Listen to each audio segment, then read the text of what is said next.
Hi. Hi. It worked. It works, yes. How lovely to see you. Oh, you too. It's so doing these interviews every week is such a nice opportunity to like have FaceTime, literally, with so Yeah, many different people. yeah. And it's lovely to see you. You too. How's lockdown life going for you? Um, it's just such a weird thing, isn't it, to try and kind of distill, and it's Mm, so evolving. mm, I definitely am struggling more this time. I think that it's just harder, and I think that um, all the kind of positivity and uh, even maybe the novelty of it has gone. mm, mm. And it's just, the weather's been really horrible. It's just, I feel like I've just been like slopping around in mud for a month, and it's just kind of, it's hard when you can't get outside and you can't be creative and thinking about fun stuff to do. Mm. It's so limited right now what we can actually do. And it's also, I guess, just not knowing how long it's going to go on for, and I've been having a nightmare sleeping, and it's just all it's been tricky. But then actually, when I, on the surface of things, it's fine, like I'm fine and everything's Mm. fine, and the kids are fine, and we're like it's fine. it's But it's, it's I think it's okay to feel, we're lucky and we're okay and we've got work and we've got yeah, places to live and we've got our health and so on. But it's yeah, still okay to feel, this is really, really difficult, and the kind of yeah, the flatness. I was just talking with Pete, my husband, about the weekend, and well, what do we do this weekend? Well, nothing more to do yeah. than the normal. Like, we could play some board games, and not more board games, please. Yeah.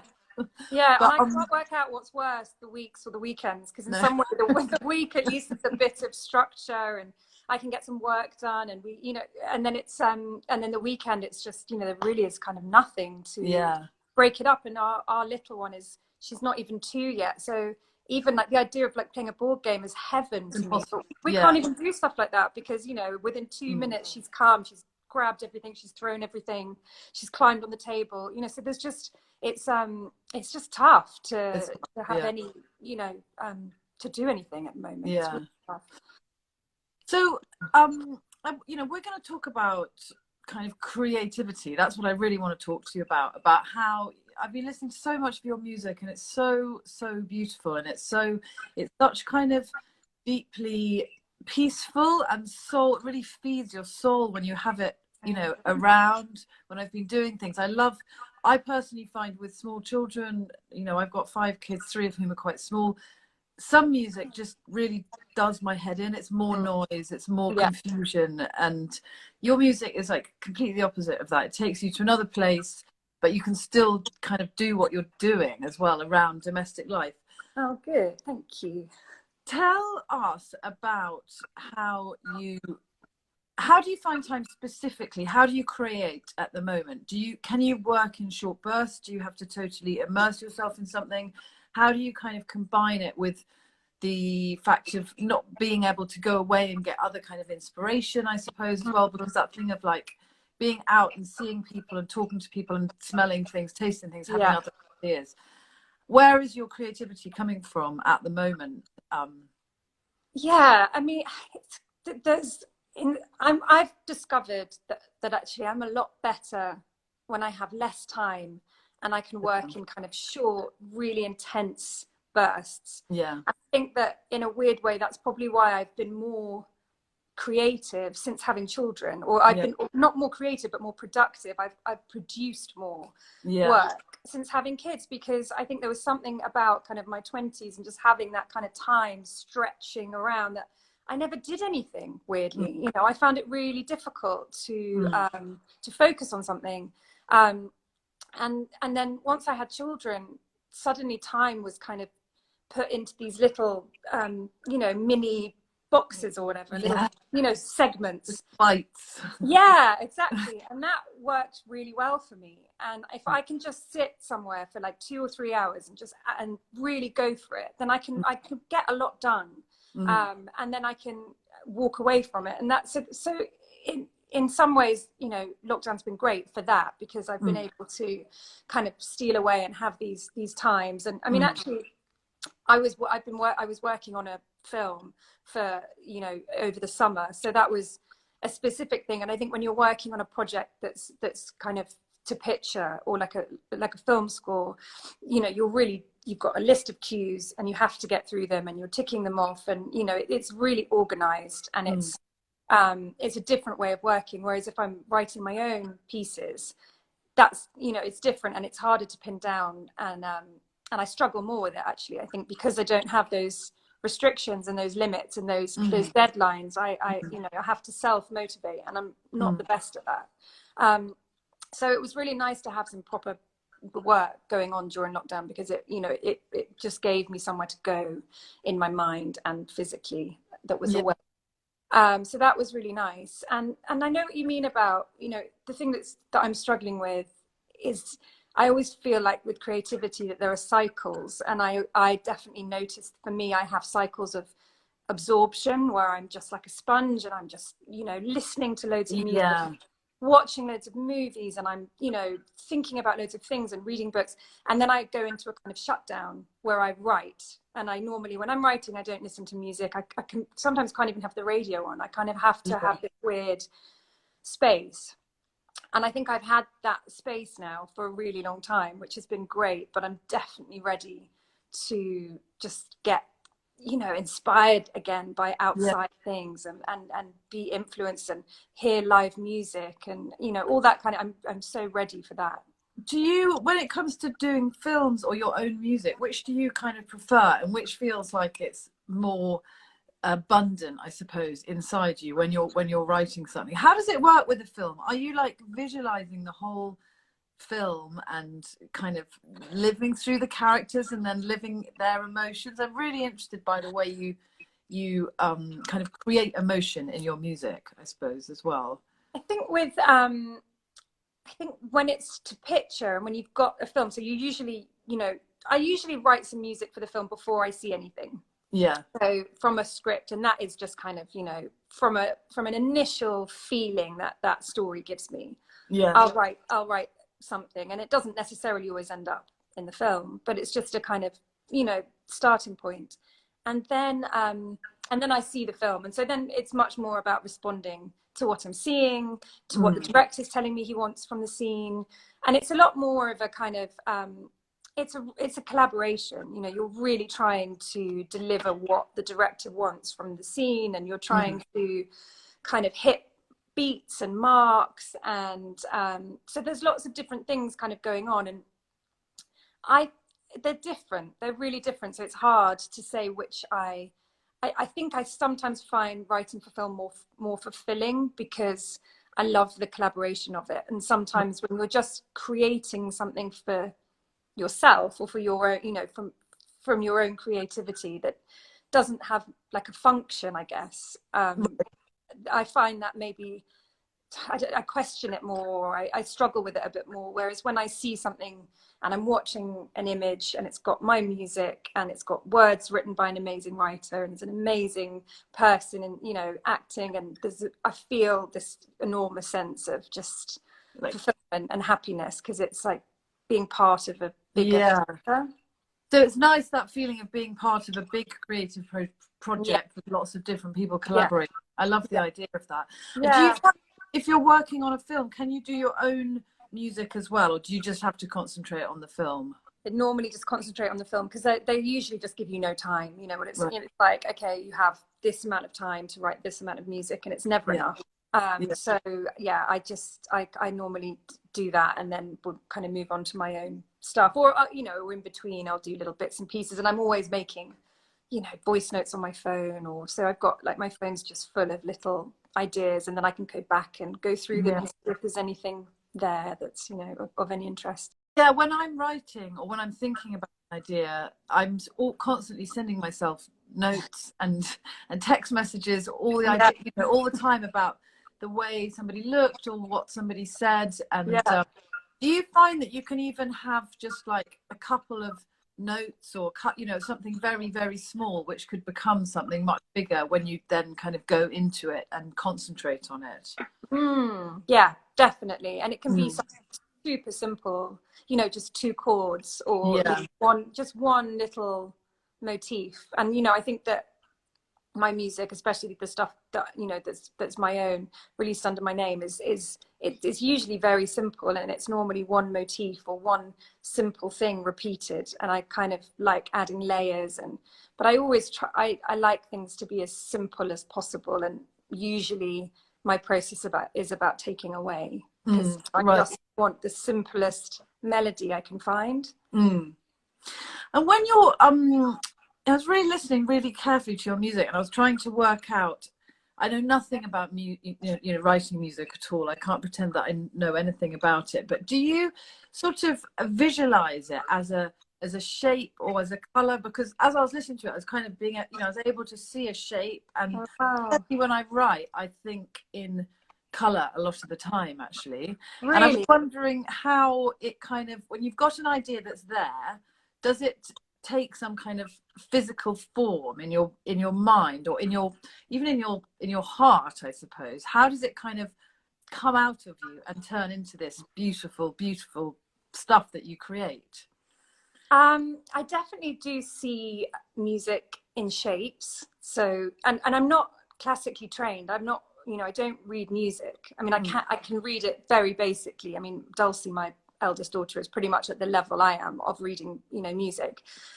So I really struggled with music theory, and it just didn't work for me in my brain. But I played the piano since I was really, really small, and so it's all, I kind of see everything in a shape and a pattern, and a lot of it's about making patterns. And especially when I sit at the piano, it's usually about making some kind of pattern. And I do see stuff in color as well. You know, I'll see kind of colors, but it's mainly shapes, I think, kind of, you know, abstract shapes. So you started off in the Royal Court Youth Theatre. That was where you started as a child. And were you always playing music from a really, really young age? Did your parents, just thinking about your own kids as well, I suppose, and kind of encouraging and nurturing a kind of creative impulse in children, were you really, really encouraged in that direction as a little girl? Yeah, I definitely was, and I was really lucky to be in a space that was, you know, really encouraged. And I was encouraged, but I wasn't pushed. I think that's a really important distinction, and something I'm really wary of with my own children, is to kind of harbor their curiosity and encourage it, but to not kind of push, you know. And so it was always very informal and very relaxed, you know, and I just played the piano all the time. Like, that was just my kind of thing that I did from really, really young. And my mum always says that, you know, I used to tell stories on the piano, and that, you know, that there'd be the goodies and the baddies and the this and the that. And, you know, that's how I would tell stories. And one of my kids does that as well. And it's, you know, it's funny. And I'm torn, because in some ways I wish I had stuck with all of the, you know, the lessons and the theory and the grades and all that stuff, because, you know, I'm regretful that I'm not a great pianist, and that, you know, certain things are out of my reach, because I kind of limited myself to learning in this very rudimentary way, where I just kind of taught myself and got by, and then never really progressed. I'm sorry, that's somebody else's iPad ringing. And so I have frustrations about that, but then I also think maybe I wouldn't be able to write in the same way if I knew all the rules, and if I knew all the, you know, if I knew all the correct way of playing and the progressions, and, you know, maybe I wouldn't have the freedom that I have, in terms of, I can just write in a really truthful way, and I'm not thinking about theory. I'm not thinking about. So interesting, the idea that it might actually constrain, more theory and more lessons might have constrained you in some way. Yeah, well, I think it can. I mean, not to say that it definitely would, but I've definitely, you know, I have met people who are incredible musicians and incredibly proficient in their instrument, but they can't compose, they can't write music. And I think I think they're almost like using different parts of your brain, and obviously there are people who can do both and who are brilliant. But I just sometimes wonder, you know, I'm, like I said, I'm torn. So in some ways I feel like if my children show an interest, I want them to kind of have all of that theory and have all of that training, so that then they can have the confidence to be creative from that point, which I don't have, you know. And I think that that really did maybe eat into my confidence for a long time, and it prevented me from, you know, taking it seriously or thinking that I could be a musician, because I didn't have that training. So it took me a long time to be okay with that. Do you find that as you get older and you mature, that your relationship with music and creativity changes? I certainly find that the more I write, the more confident I feel, and I think it's really affecting my work in a really positive way actually at the moment, and enabling me to kind of create and produce work, because that a big part of creating is feeling like you can do it and you have a right to do it. Do you find that sort of the more you're doing it and the bigger your success, and you know, you're having big success and really, really recognized for what you're doing and winning awards, does that kind of help you, or does it create extra pressure? What's your relationship with that sort of experience? I think it's definitely helped, and I think that any success I have, I feel kind of emboldened by, and I feel like supported by, and it helps me grow, and it helps me just, you know, believe that I can do it. And you know, I think we all have that imposter syndrome, you know, and I think particularly doing what I'm doing, you know, it's a very male dominated industry. You know, there's like 2% of film composers are women, and you know, it's a really and it's a very particular, you know, club. And I think that it's changing, which is really exciting. But I definitely felt like I was, you know, I don't know, taking up space in the wrong place, or I felt I had massive imposter syndrome. And so the more you get any recognition or any validation, I guess it just makes me feel like, okay, I'm allowed to do this, and I can do this. And I think that the other change that happened for me as I've gotten older is just, and especially since having children, and especially since having girls, because I have 3 girls, and I was never really ambitious before having children. Like I was really uncomfortable with that word, and I didn't really understand why anyone would. I just was having a really nice time, and I was just like having a nice time, hanging out with my friends and doing bits and pieces to get by. But I really didn't have this sense of, I need this, you know, I need success in this way, or I maybe misunderstood what that meant, and I thought that meant, oh well, you want acknowledgement, or you need attention. I don't know. I misunderstood it, and I think that what I've come to realize. And actually, you spoke about this, you know, Nell's funeral, about self-realization. And I think that was the thing that I didn't understand, and that now I realize is so important, is that actually, you know, creating work or being ambitious isn't about achieving certain outside things. You know, it's about becoming yourself, your true self. And I think that when I had Dulcie 7 years ago, I remember having this kind of moment and thinking, who am I going to be to her? Like I want her to see me like doing stuff I love and being fulfilled, and you know, and even if that means I'm not with her as much, or I'm taken away from her a bit more than I would if I just looked after, you know, stayed at home with her. I just thought I have to do it. So that's kind of the first real time that I felt this kind of ambition for myself was after having her. That sort of, I think it's so, and that's what I did talk about in Millie was at my sister Nell's funeral. She was an incredible creative woman, and she had sent me a message which I talked about at Nell's funeral about, just to fill in for people, about realizing yourself, nurture the things that you are interested in, and be the person that you want to be, and keep on showing your children the things that you know that are important to you. But it's quite hard, I think, because we feel a certain amount of guilt for concentrating on ourselves in that way, and finding the time, as you say, that takes away, you know, that takes you away from motherhood, I suppose. How do you kind of I mean, maternal guilt is such a difficult thing to deal with. Yeah. How do you deal with it? Do you you know, how do you kind of, because it's incredibly important, and I know that if I'm not creating, I'm a much less good mum, I suppose, to my kids as well. Yeah. Do you have any kind of ways of managing that feeling?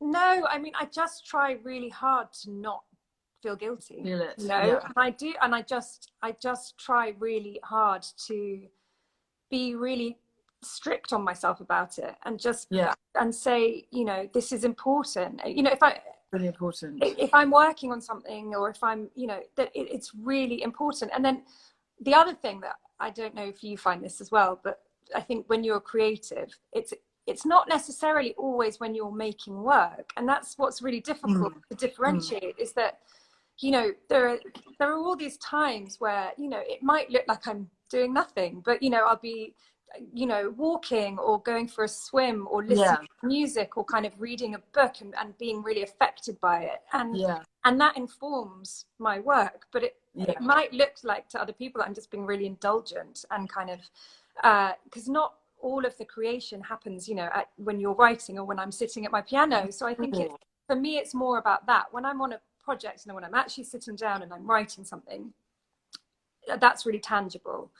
But for me, it's all the other stuff that needs to happen in order for me to be able to create, that I feel guilty about, you know, and that I have to be really, you know, I have to just be really strong and say, no, this is important, and this is part of my work. And, you know, even though it looks like I'm not doing anything, like there's stuff percolating and there's stuff going on. And then I often find if I'm really good about spending that time and using that time to kind of, then I sit down and I write, and it just kind of comes, and I'm in this amazing position where I can sit down and be so productive.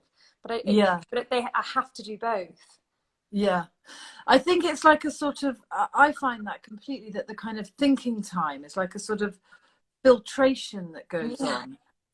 And that is definitely as important as the time that I'm actually sitting at the keyboard and trying to write something. And if I have a lot of domestic stuff that's been going on and not enough time on my own, or not enough time reading or just thinking, and I sit down at the computer, I quite often just can't produce anything anyway. So there has to be that time, which is just a the kind of thought process around creativity, I suppose.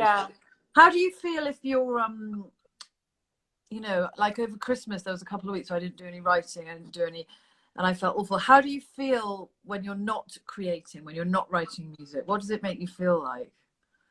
I can go quite a long time and I can be fine. And I'm quite good at kind of, I guess, compartmentalizing it a little bit. And if I've been in a really intense, like if I've just done a film, I'm more than happy to then have, you know, a couple of months of not even thinking about music. But then it definitely starts to, you know, there definitely is a change, and then I start to get really frustrated, and I start to get quite, you know, probably not that nice to live with. It's like a knot, isn't it? It's like an itch. It's an itch. It's like this, like, oh, I just need to so that builds up time.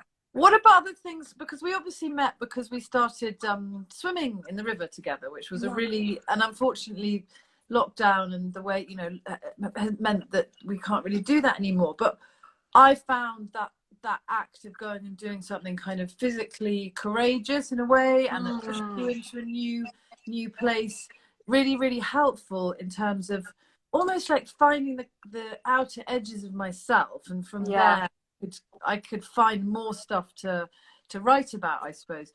What did and you've kept up the swimming? I'm obsessed. I mean, it's become such an integral, important part of my life. You know, how often do you swim now?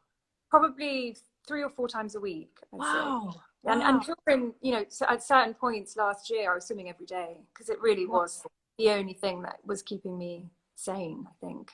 Yeah. What does it make you feel?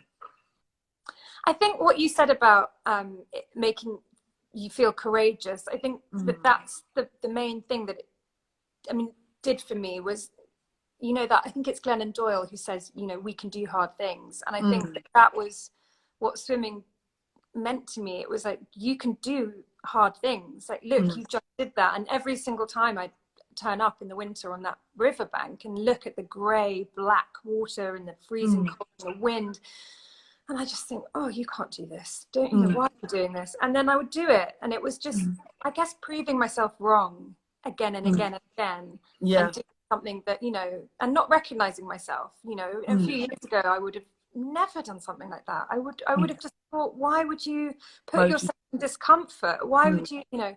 And so I think that it was just this really exciting feeling of going, you know, of not recognizing myself in something and going, oh wow, you can do stuff.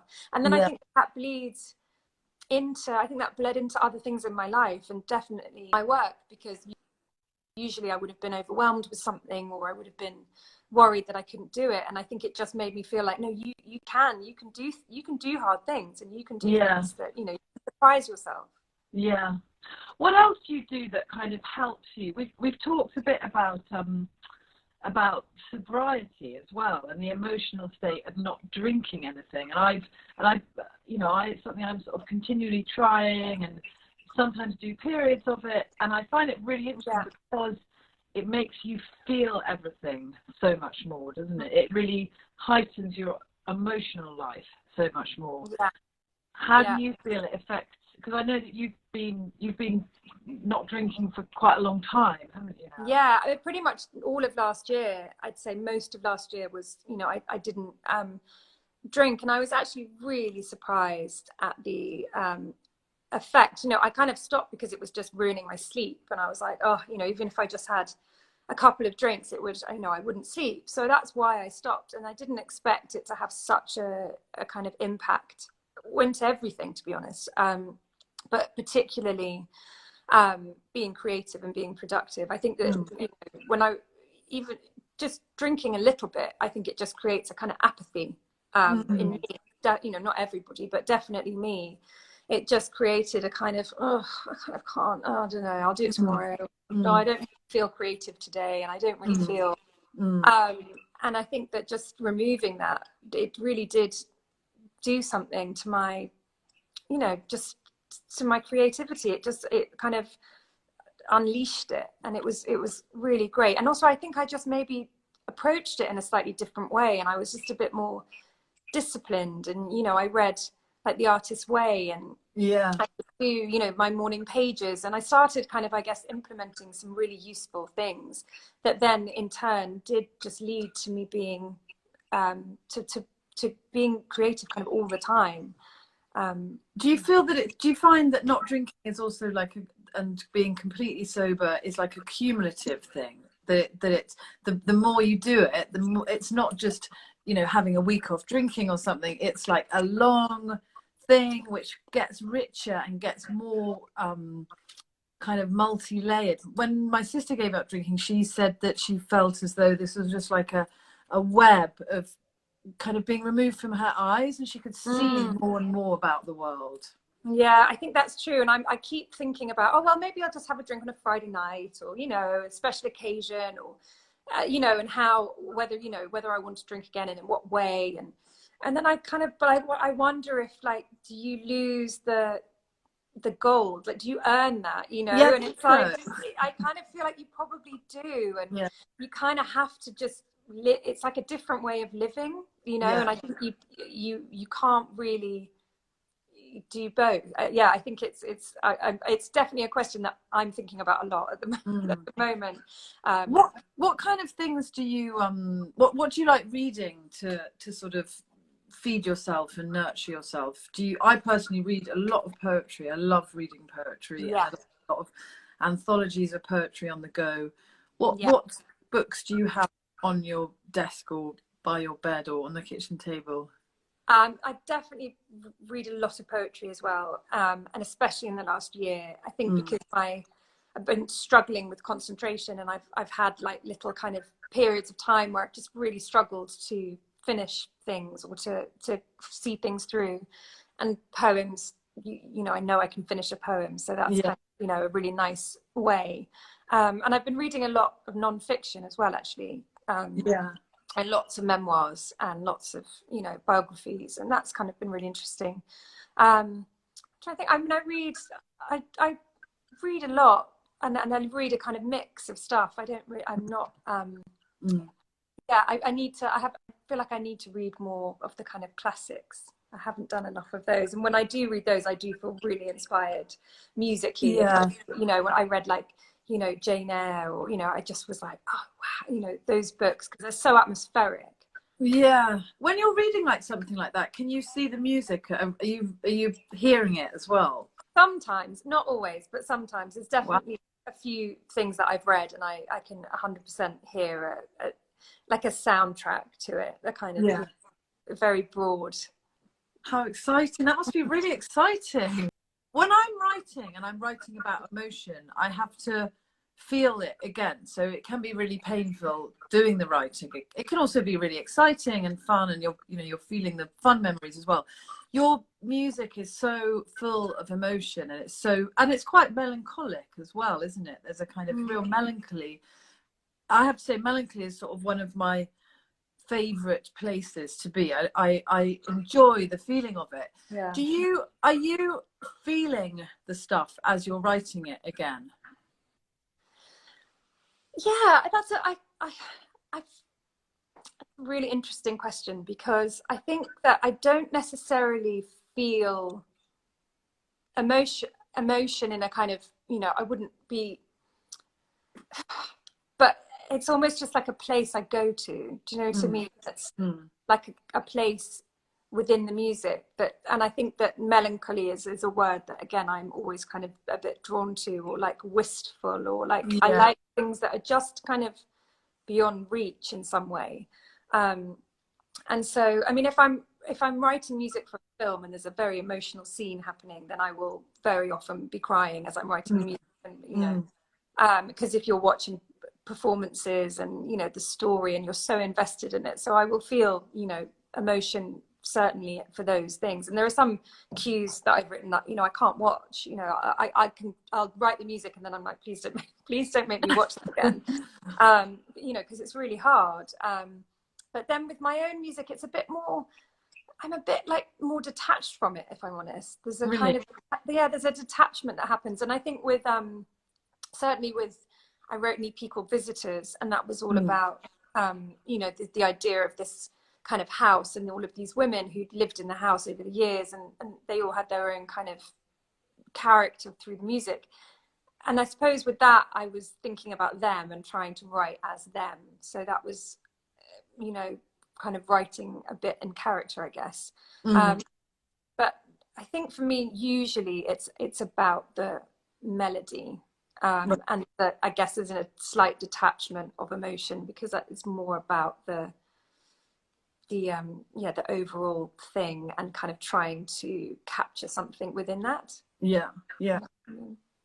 And what I really love the idea that basically anybody can be creative, and it can feel very, when I'm writing, I sometimes think, I can't do this, I'm not good, you know, as anybody is. You have that self-doubt, this feeling of I can't be doing it, or I'm not good enough, or I'm terrible at drawing, for example. So when my kids make me draw, I just find it like this very humiliating experience. I can't even draw a stick person, to be honest with you. But for anybody watching this, what sort of advice would you give about freeing your creativity and feeling your creativity? Because I truly believe that the quality of what's coming out, it doesn't matter. You know, it doesn't matter whether the book's going to be published. It doesn't matter whether the song is going to be heard by anybody but you. It's the fact that you are doing it. But what kind of advice would you offer to people to help their creativity, to nurture it, to live with it more?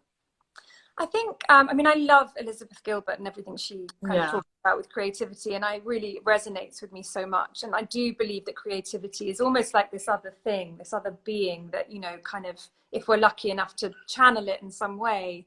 But I think that the best thing that I've found is that, you know, to just be in a position, like be ready is always the thing that I think, just be ready. So when those come, when those ideas come, when you get that little flurry of excitement in your tummy because you've thought of something, like be ready to jump off that point. And I think that, you know, there are certain things you can do, like some people meditate, or I mean, I do think for me cold swimming has been really great for that. Getting loads of sleep, like, you know, not drinking maybe, or, you know, there are all these different things. But I think that kind of making sure that, I mean, I think there's that misconception of, oh, to create art, you have to be suffering, or you have to be in pain, or you have to be, you know, in a mess. I mean, personally, I've never found that for myself. Like, I create when I'm really healthy and happy, and when I feel safe, and when I feel supported, and when I feel that everything's okay, and when I've had loads of sleep, and when I, you know, when I feel really connected to myself is when I am my most creative. So I think that doing anything you can to just really look after yourself, and then, you know, be ready. So when those ideas come, you can just like jump on them and pivot, kind of, you know, just be really agile and ready. And then I think the other thing that I kind of always say to myself is like, just don't question the decision anymore. So if you've decided to write a musical or a novel about this, or, you know, and then you're halfway through it and you're like, this is awful, this is so bad, why have I done this? Oh, I know, maybe I'll change it, so actually it's going to be about this, or maybe I won't make it a musical, or maybe I'll make it like a comedy, or, you know, and that's when it all starts to unravel. And I think that you just don't question it, just, this is what you're writing, this is where you found yourself, and just finish it. And it doesn't have to be good, and then no one has to hear it, and no one has to see it, no one has to read it, but just finish it, just follow the idea to the end. And I found that really helpful. And I have to say, and I have to say it to myself all the time, you know, I'll be in the middle of writing something and I'm like, oh, why on earth did you choose to use, you know, the harp for this? It's totally wrong using this. And it's like, no, just finish the first initial idea. And I think that can be really good kind of thing to do. I think that thought of the forward momentum is really, really inspiring and really important. And it's also really nice to know that someone like you, who is creating amazing work, has self-doubt as well, because it's easy to look at other people and think, oh, they're just like whipping out those pictures or doing this incredible dance, you know, knowing the amount of sort of self-doubt that goes with it. But so much for the momentum. I've just finished first draft of my third book, and it's a mess, and I've got to go back and rework it, but it is that draft, and getting the stuff down on the page. So if you can sort of think of yourself as a vehicle moving forward, you know, something which is moving forward inexorably.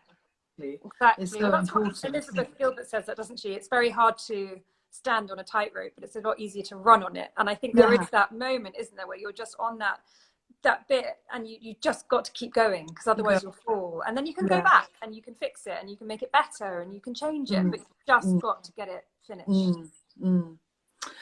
It's so nice talking to you. It really, really is. What's next in your, what are you working on now, and what's kind of next up for you?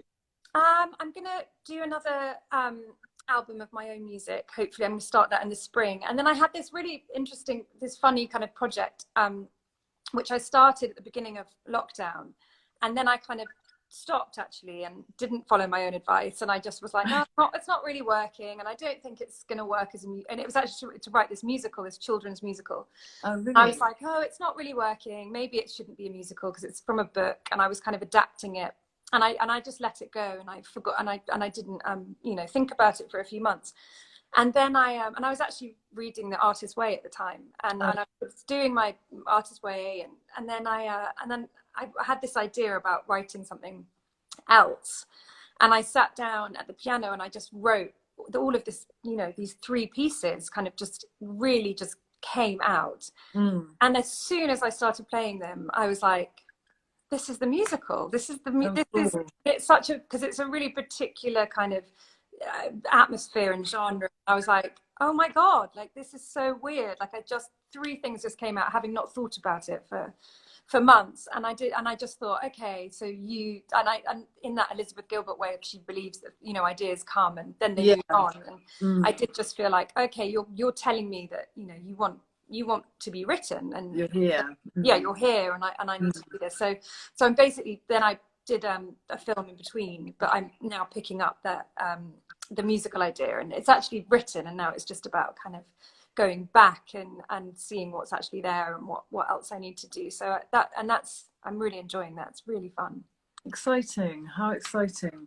Well, it's been so lovely talking to you. Thank you very, very much for your time. And it's thank you for asking me. I think hearing people talking about how they create is an important thing. I think it helps other people and to do more of it. So it's been just a real joy to have this discussion. Thank you very, very much. I've got these inspired by you that I'm going to have now.